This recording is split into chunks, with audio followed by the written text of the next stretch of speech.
Okay, and welcome to the Lambda Quadrant presents a safe space. We are here today with Cirroc Lofton. Thank you so much for joining us. We really do appreciate it. Thank And you. my counterpart, Stephanie from the Lambda Quadrant. And today, our topic is what is our topic, Cirroc?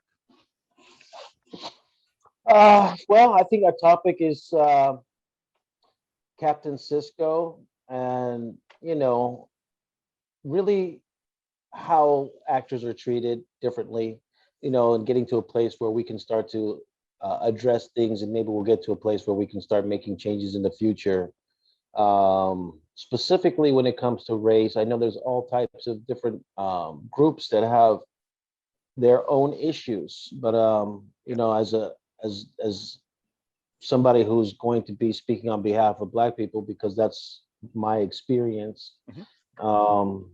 I think that we need to address how Avery, the person, has been treated post Deep Space Nine, Right. and that's been something that's been near and dear to my heart because it affects all of us, Yeah. and it actually is a larger sign of the entertainment business and the kind of people that they push forward and Yes. promote, and who gets elevated, who gets Yes. promoted, who are the people that are most put out in front.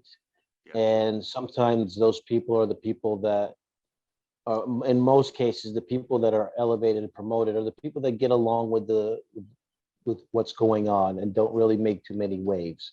The Right. people that are, they're good company people, that just show up and really don't say anything or don't have an opinion on things. But we need people to have opinions on things when it comes to speaking up on mistreatment of people, Yep. when it comes up to people that are not getting equal pay, Yep. or equal hires.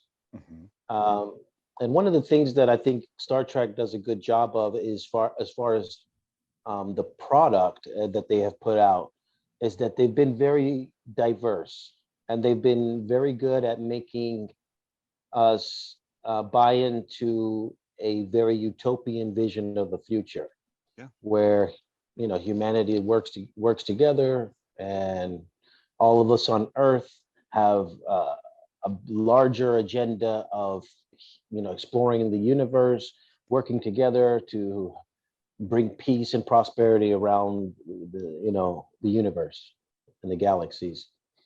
And those ideals exist within the scripts and within the productions of the shows, Hmm. but not necessarily in the business of show business and Show business. entertainment. And so that's where there's a big kind of disconnect, right? Right. Right. We love Star Trek for the ideals. We love it for the utopian vision, but that vision is not translated as soon as the camera stops rolling, Right. and we see, how are the women treated on the show, how are the Black people treated on the show, how are the um, people who have different lifestyles treated on the show. Hmm. And not necessarily on the show, but mostly, to me, in the case of Avery Brooks and Captain Cisco, I have a problem with him being the only captain that's not on television right now, and that's my Yes. big nitpick. Um, every captain is on television That's true. I right had never now. thought about that. Yeah. Yeah. So And Scott some of them in Bakula, multiple. right? Yeah. Yeah. Scott Bakula did good for Paramount. They liked the work he put in, and so they rehired him, and now he's doing CSI or whatever it is, one of NCIS. those Oh, Yeah. NCIS, okay. right? Yeah. Yeah. Hmm. And he's star of that show, and it's a successful show, and it's all kudos to him for getting that. And this is not about Absolutely. knocking the Yeah. people that are doing things. This is No. about other people having those same The opportunities, same opportunity. Yeah. right? And so you've got Mulgrew on Hmm. television shows, Mhm. Picard doing several Got his own television show. shows, Oh Right. Yeah. yeah. got got his own show back again. Yeah. And then we know Shatner has 25 shows. He has Yes. I don't Yeah, even know he's how never many shows suffered. he has, Yeah. Never Yeah. right? stops. Yeah. Yeah. And so the reality is that I believe that it's not fair for all these people to be given opportunities, Yeah. and the only person that is not working on television is the black captain. Right. I have a problem with that. Absolutely. And to me, that is doing a disservice to what the ideals that Paramount and CBS are trying to represent when they put out a product like Star Trek. Right. If you really want to be about that, then you have to back it up by continuing to invest in those same people that you have been successful with. Right. And made lots of money from. Yeah. And made lots of money from. And right. Yeah. I mean, incredibly popular. I mean, Avery is stellar. He had a career prior to coming on. You know, you would have thought that it would have just kept going, like you said, Yeah. like with the other captains. Yeah. Something else that you had pointed out that immediately Gates McFadden's name popped into my head about being the company person. Right. I mean, they did bring her back, but that was fan based, but they let her go because she didn't toe that company she line. made waves. Yeah, and you know, and the people that are outspoken like that, like in Avery's case, he always spoke about injustices that he saw. If he saw somebody that was getting treated poorly, he would stand up for that person and say, "You're not going to talk to that person like that. That's not amazing. in front of me, not while I'm here, not while I'm present. I'm not going to allow it." Right. And we need to appreciate people who do that more so than we do at this point. Sometimes we say them as combative, or, oh, well, that person is, you know, trying to cause trouble by stirring up the pot.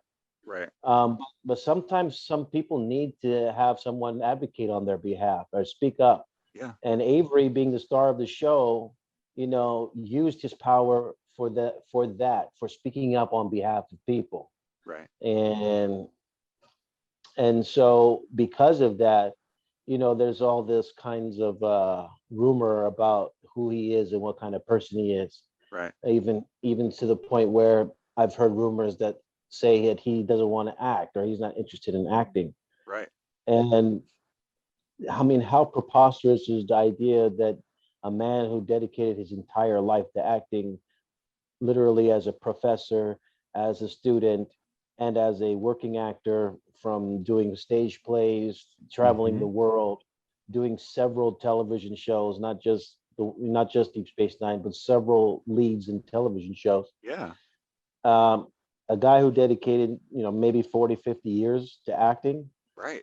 For the rumor out there to be that he doesn't want to act, that disables him, and it actually it handicaps his ability to continue working if those kinds of rumors are spread about somebody, right?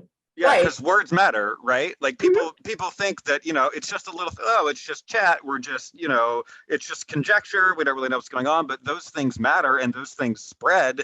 And one person tells one, like, it's like COVID, you know, like it just spreads. And eventually it gets back to people, especially here in LA, right? You can't throw a rock without hitting someone in the industry. So you can't talk about those kinds of things without them actually getting out into the world and having a real effect. I mean, if I were some sort of producer or whatever, and a friend of mine was like, "Oh, well, Avery Brooks doesn't want to work anymore," he wouldn't come to my mind if I had a project in the future because I had heard that somewhere, right? So spreading that kind of information definitely has a real effect. Right, because people don't think. I mean, he's still teaching, correct? He's out here teaching. No, he's not teaching anymore. Oh, I thought no. Well, he was teaching. He was. I live in New Jersey, so that's why I say out here. But people think, you know, well, he left acting because this is what he wanted to do. How about you flip it? How about he's doing it because he was limited and can't act anymore? People don't think of it the other way. And I think for Star Trek specifically, maybe I feel like they should take care of their people a little bit more than others, because you end up getting typecast when you're on a Star Trek show for a really long time. And I feel like, at least for me, it looks like it's hard to break out of that sometimes. So I feel like the Star Trek family should help lift you up, because they've sort of put you in this box, right? Just because of Star Trek fans, and you get this thing around it, at least as far as I've seen, like I haven't been on a show, but it looks like people get stuck in the, like, being the Star Trek person sometimes, not all the time, clearly.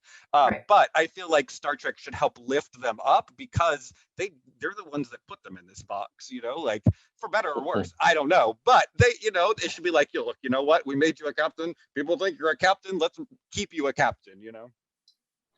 Yeah, or at the very least, people are trying to provide for their families. They're trying to support themselves and their family. Of course. And when you cut somebody off of an ability to earn income and to work in the field that they've dedicated their life to, then you're hurting their family and you're hurting their income potential. So those are the kinds of things that has a real detriment, like an actual tangible, countable detriment to a person. And I'll give you an example. This is maybe he doesn't want me sharing this story, but I'm going to go ahead and jump on a limb anyways. But there was a time when there was a convention and a captain.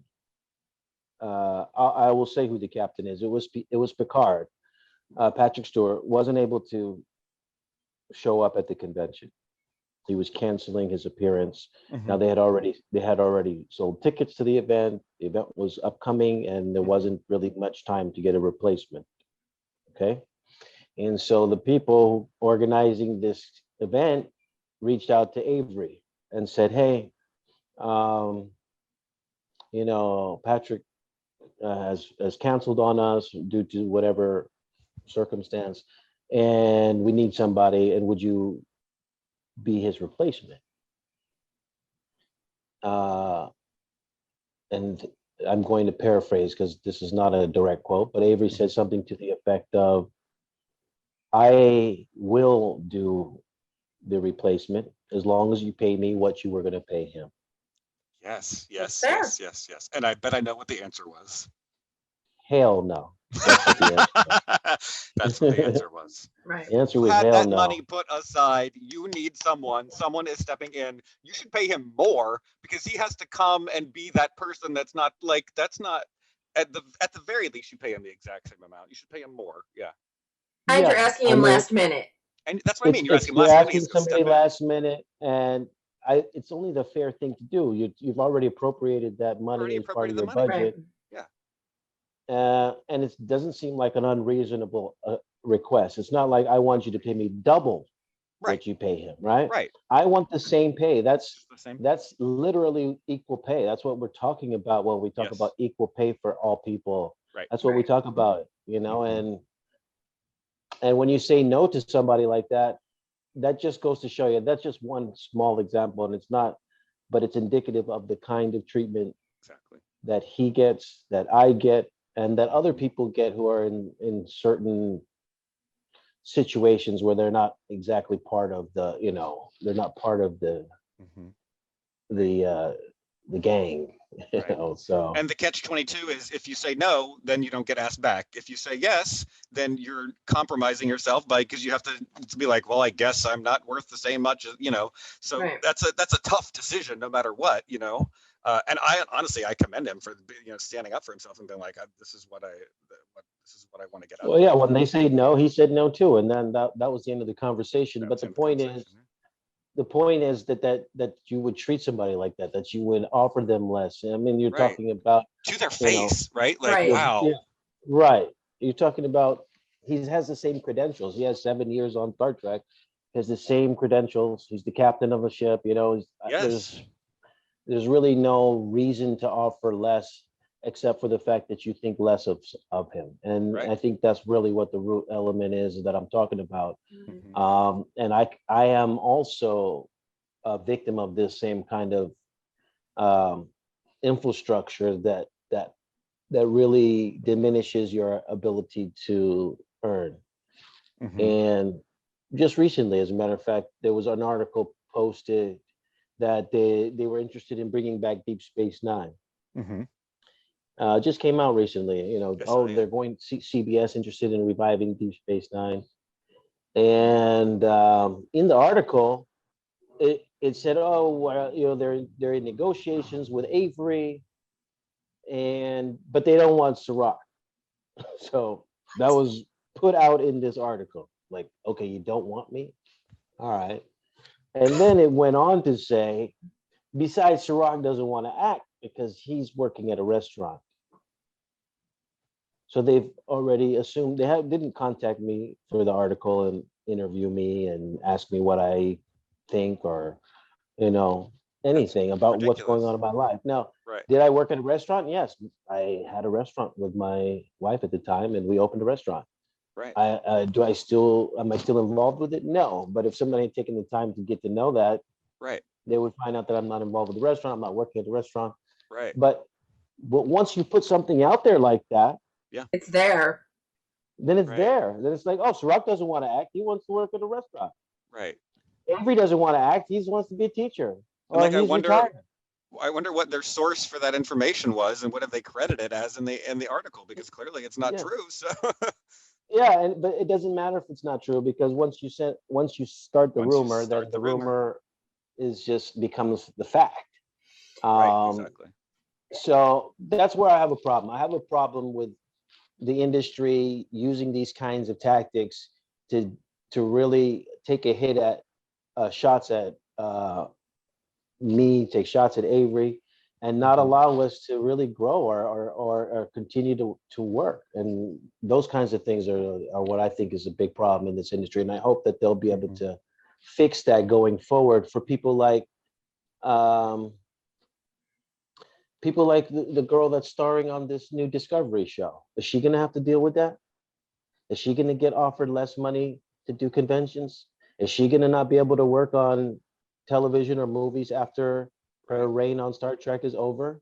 Right. Is she going to be typecast as into a certain demographic where her audience and fan base is not translatable over to whatever new project that she's about to do? Right. And if that's the case, that's not fair, especially when it's done to specific people. Because, like I said, out of the five captains up until Bacula, right, four of them are on television. They're on television. Right. Yeah. And, one is. And so set the record straight. Avery wants his own show. Right. He wants to act.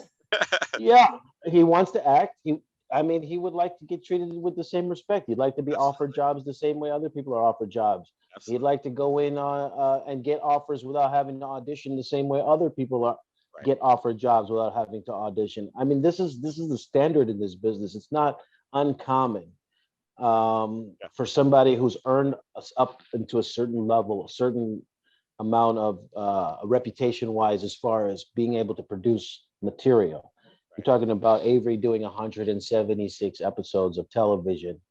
That's not somebody who's not committed to working. That's not somebody who doesn't take it seriously. That's not somebody who's difficult to work with, because all of those things wouldn't happen if that were the case. Yeah.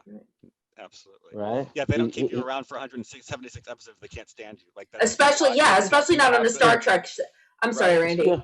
But especially not on a Star Trek set, because of how rigid they are. I mean, if they can't work with you, you're done. Yeah.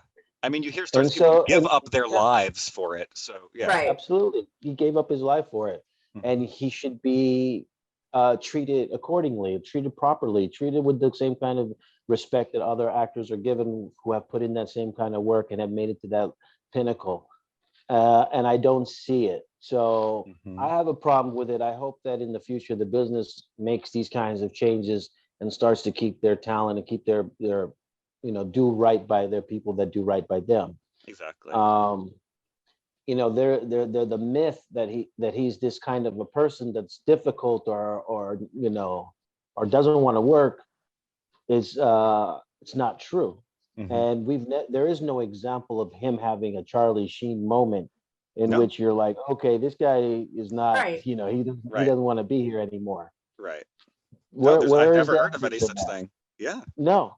Right. There isn't. I think the cycle feeds itself because he's not on something, and then people says he doesn't want to work, so then they don't cast him on something, and so people think he doesn't want to work, and so I think that the cycle just feeds itself. And the only person who can really change that is the people who should be hiring him. Well, we interviewed Ira several times on our podcast at the Seventh Rule, and one of the things Ira revealed in one of the interviews was that prior to casting Avery as Captain Cisco or Commander Cisco at the time, Mhm. that he had received phone calls from people telling him not to hire Avery. So even before we started working, one day, One day, even yeah. before he One got day the on job, set. Yeah. there was these rumors, this gossip going around the business, the industry, not to hire him, right?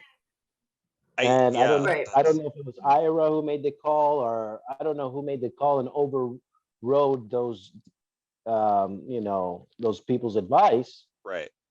But the fact that was going on, that Ira was fielding phone calls from people and they were saying, yeah, don't hire Avery. Why is that going around? Why? Yeah. Why is that a Yeah. thing? And can you Why is that imagine going on? if he had listened? Like, what would we have? Oh my! Like, I Yeah. can't imagine anyone except him. Like, yeah, it's crazy. And so then that didn't go away. I'm saying those tactics started Right. from Way before he early. got the job, and then went on throughout the course of the show. Wow. And then even after the show's over, Right. those same kinds of tactics, Right. right? He Right. doesn't want to work. He's difficult to work with. Don't hire him. Right. Right. Are And still that's being I spread and out there. I So, think that a lot of people don't realize the death knell that difficult to work with means in Hollywood. Oh, But right. when you get labeled that, it is so hard to get work once people think you're difficult to work. Like, that's a code word for never get near this person. And that's the most terrible thing in the whole world, especially when it's not true. I mean, people have bad days, sure, and like maybe whatever. But like you said, no one has ever heard that story about him, and he still has that attached to him somehow. That's just, it's crazy. I wanted to go back to something that you had said earlier about that kind of feeds into this with Avery on set and standing up for people and making his voice heard. So if that had been Patrick Stewart or that had been Scott Bakula, that he wouldn't have gotten those labels, would he? no, he wouldn't have. No, it's because he's a black man speaking up for himself or Exactly. others, and Yeah. they don't want a certain kind of black person in Hollywood, especially an educated one with his Right. own With a voice. objective mind. Yes. Right. Yeah, Yes. those are not the ones that are really elevated. The more susceptible to going along with whatever the plan is, those are the ones that are Right. pushed out in front. Right. But the people that have critical thought, the people that are intelligent, the people that can articulate themselves, well, those are the more of the threat to the system and the way the system functions and works. Right. And so Right. those are not the kind of black people we want to push to the forefront. Right. I mean, a lot of the people currently that have come back were not actively working for a very long time, right? They like, a lot of people weren't necessarily doing lots of shows and whatever, and they brought them back and they're here and they're working and they're doing the thing. What's the difference, right? Like, it's not the fans, because the fans definitely want to see him back. Like, there's so much that could be done with it. He's the only captain also that had, a child with him the entire time. Like, that story alone, there's infinite possibilities for where you can go with that. And then, and in this business, I'm not trying to call out any person when I say this. I'm just going to give examples, but this is not a knock on them. This is just a factual thing. Mm-hmm. If you look at actors like Rob Lowe or John Stamos, Mm-hmm. they could have failed show after failed show and still be on television. Yeah. Rob Lowe's a perfect example, because not only did he have failed shows, but he had to come back from that whole underage sex tape thing. Yeah. Right. Robert Downey Jr. overcame a lot of stuff. They didn't stop him from making it to the ultimate top. Right. But yet they will hold things against other people and restrict them from being able to make it to the top. Right. And like I was mentioning, certain actors, not just him, but certain a bevy of actors have the opportunity to do shows and fail at them many times over. Right. You will Right. see them starring in a show and that show gets canceled. And then they're Yes. on another show and that show gets canceled. And they're like, Mhm. you see them in 5, 10 different shows. Right. And Yeah. they haven't proven themselves to be successful because none of Right. those shows lasted Right. more than a year And or those are the a ones you half see. year. I'm sure they shoot pilot after pilot that They you shoot- they never shoot- see, and you go, Right. you know, yeah. Yeah, and so you continue to give opportunities to certain people Right. who Right. are, connected in such a way. But when you have somebody like Avery who's been proven, who's made I don't know how many millions, maybe a billion or more for the franchise, for the Right. network, for the studio, Mhm. you would think that there would be the same kind of rewards given, which is Mhm. I'll give you opportunities to even have a show and fail at that show Right. Right. and still give you shows. Right. But where's the show that Avery's been offered? Right. Right. I mean, he did 7 years on this show. You would Mhm. think, okay, well, we have another space show when it's Galaxy Right. Quest or some kind of show, Right. and we'd like you Right. to be on that show. Right. And if Right. it fails, at least we gave you a shot. Right. We let you I continue mean, to look at have your Orville. chance. There were lots of Star Trek people who got a sort of second wind on Orville because that's what was on at the time. We didn't have all the new Star Trek back when that was happening, and people from DS9 were on that show. Same kind of thing. Like they got opportunities. So there are opportunities out there. It's not like nothing exists. There weren't a lot of Star Trek opportunities at the time, but now there are. So.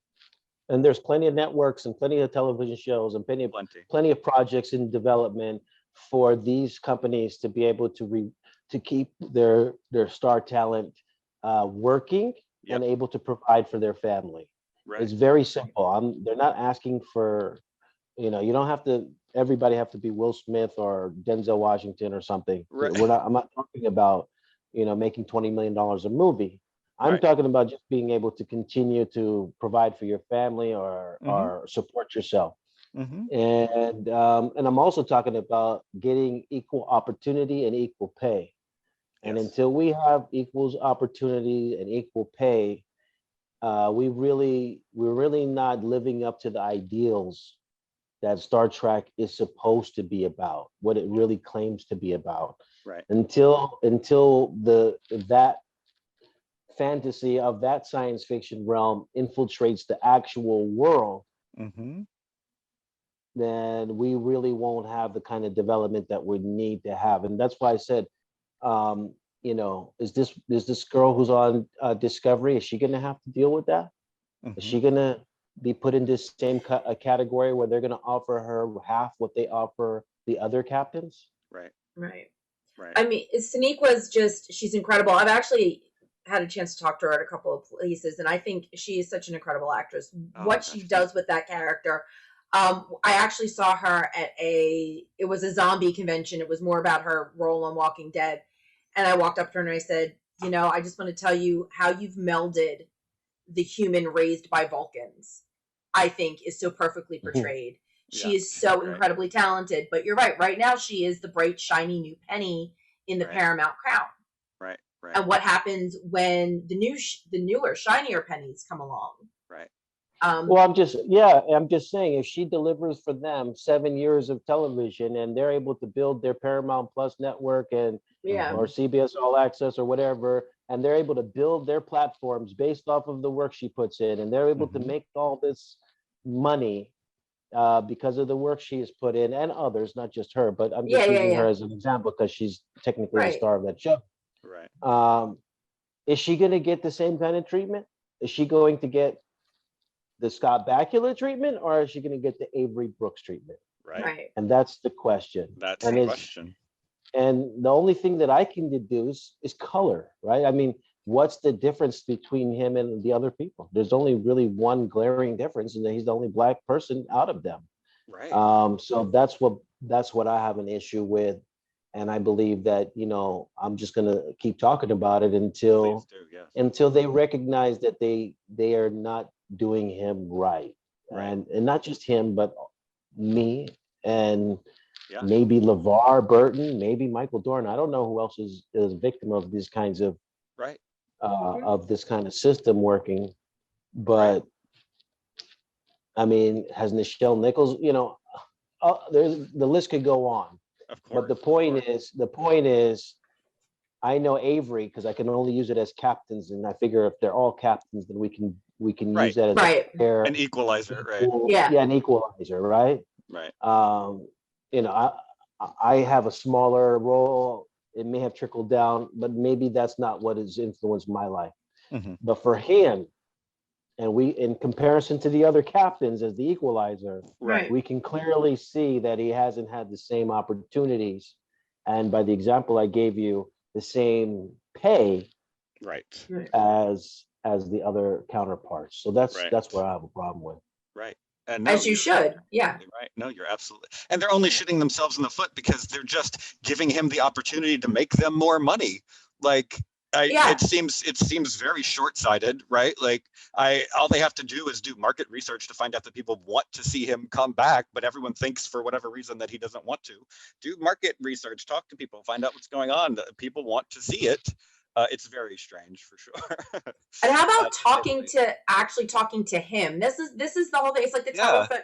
It's like the telephone game. One person whispers to another person, and just gets completely turned around. Yeah. Turned around by the other end, and it's like, does anybody just not think that maybe somebody should just reach out to him? Yeah. That's exactly what I'm talking about. And the machine works in that way. And like I told you what they wrote about me, not wanting to act and wanting to be a restaurateur, and like the machine is saying that about me. Right. And I have to fight this machine that is literally trying to pigeonhole me and reduce my opportunities in life. And that's that's a lot to have to go up against, Well, it is. And I think part of the problem too is the machine gets help from the internet, because the internet is more about the hot gossip and the innuendo than it is about the truth. So the minute somebody says, oh, well, Cirroc doesn't want to do this, and then it's an article. It's salacious, right? Yeah, exactly. And it gets posted on the internet, that's going to go out faster than a tweet from Cirroc Lofton saying, nope, sorry, that's wrong. I'd love to work, please. Yeah, that doesn't get the attention. Right. Yeah, the crazy story does. Yeah. So that's just one thing. I feel like we have progress to make in that department, and agree. Until we get there, it just doesn't make sense. It just doesn't make sense for me, and the only way I can deduce is that because he's an outspoken Black man, that he's a threat somehow to something. And outspoken for the right reasons too, right? Like standing up for people who are being mistreated. You should want people like that on set. Like, you should want to cultivate that kind of attitude on set. You shouldn't punish people that are standing up for people that are being mistreated. It's not like he was outspoken saying he, demanded a certain kind of bagel for the day. Like, he was standing up for people. Like, that's what you should want. Right. Right. I mean, everything I've read, me being the enterprise representative, I guess, but no, everything that you read or hear about Scott Bakula he was the leader of that cast and crew, and he was nice to everybody. He used to shake everybody's hands at the end of the day, regardless of what they did. So everybody really respected Scott because it was his crew. So all Avery was doing was the exact same thing, setting a good example because it was his crew. Right. Scott goes off and gets NCIS after 4 years. He also only worked 4 years for Paramount. Yeah, that's true. I mean, his show got canceled. Yeah, I mean, and NCIS just dropped too. But I mean, I only know from what I know of Scott. I don't know about the other sets, only because I don't research the other shows. But it's the same thing. Scott knew that he was the leader, and it was his responsibility to set the tone. Right. And he was respected for it. So. There's definitely a disconnect. Why is it different? Yeah. Yeah. And, just like I said, I think one of the big threats for show business in Hollywood is an educated Black man, a Black person. Right. It's a threat. And it goes against the narrative and the stereotype and the imagery that they put out. Right. The things that are elevated to the front are the, gangster rap music and this and that, and just a bunch of negative imagery. But the person that's intelligent, the smart the smart guy is not the Right. guy that they want to put out in the front. You know, Right. the person who's Right. a lawyer, or is a doctor, or he's an educator, Right. somebody who's able to speak and articulate. Those are the ones that are, you know, might say or do anything that can challenge the status quo that they don't want to disrupt. Exactly. Right. Yeah.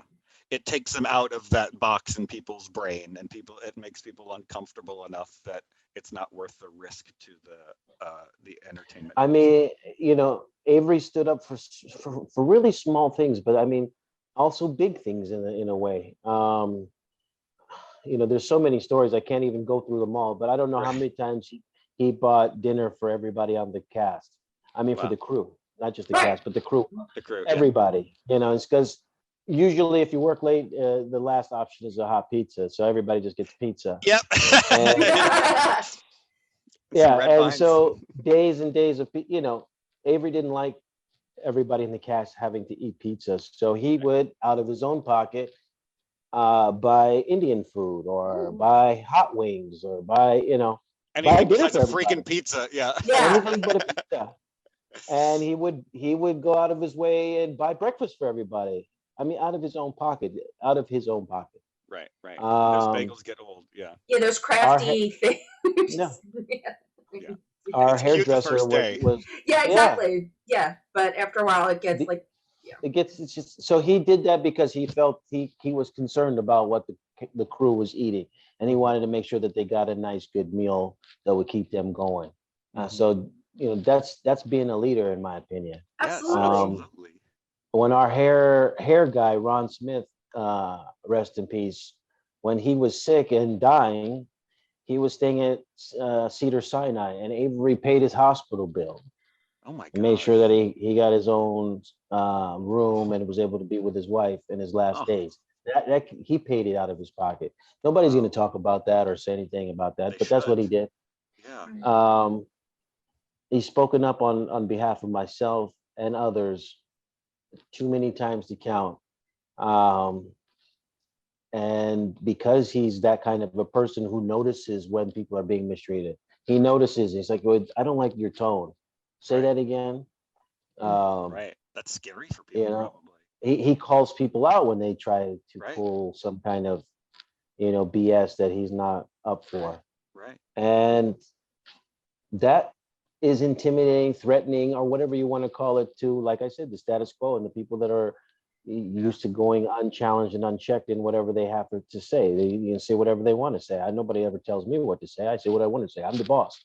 Well, if you're being racist or homophobic or sexist or something, then I'm going to say, I don't care if you're the boss, I'm going to say something about it. You're not going to talk to that woman like that in front of me. You're not going to talk to that man in front of me like that. I'm not going to allow it. I'm going to speak up for him or her. And because he's the kind of person that does that, you know, it comes with its own backlash. But he has suffered that backlash, kept his mouth shut, as he continues to keep his mouth shut, and he's never called anybody out for doing what I'm saying they are doing to him. Right. Another and that's thing, difficult. That has to like eat at you too, right? Not to come out and, you know, say those things, because then you just get labeled as a troublemaker, right? If you come out and say so, then there's no real way to win that other than doing the right thing and doing the thing and hoping and having. Right. You did the right thing by doing what you did, and you got branded for it. Right. So now you want to turn and do the right thing too, and try and speak up again. Right. And it's a Kobayashi Maru. It's a no-win scenario. There's no way to win. Yeah. It's a no-win scenario. And if he does speak up now, he looks angry or bitter. Right. Or, exactly. Sour grapes. When anyone would be, and he has every right to be, but still you can't. Yeah. Right. And so he's, you know, it's a lose-lose for him to really do anything about it, except what he's already done, which is let the work that he's done speak for itself. Yes. Let the interviews that he's done speak for itself. Listen to what he says. Listen to how he talks. If you want to know what he's about, you'll be able to gauge who he is as a person by listening to him speak at a convention or listening to a video of him speak. Right. You'll be able to get where his mind is and where his brain is. He's not he's not about any of the things that are stereotypically labeled on Black people, which is, you know, all of the above of the bad things that a person can be. He's been the actual opposite of that. For me, he's been an example of how to be a gentleman, how to be professional, how to take your responsibilities seriously, how to be a caretaker, like, you know, a father, because that's what he was yeah, to I mean, me. you were a kid, yeah, so yeah. That's what he was to me and his children. And he's never showed me a bad example of a being a man. He's always showed me, you know, this is what a stand-up man does. He does this in these kinds of situations.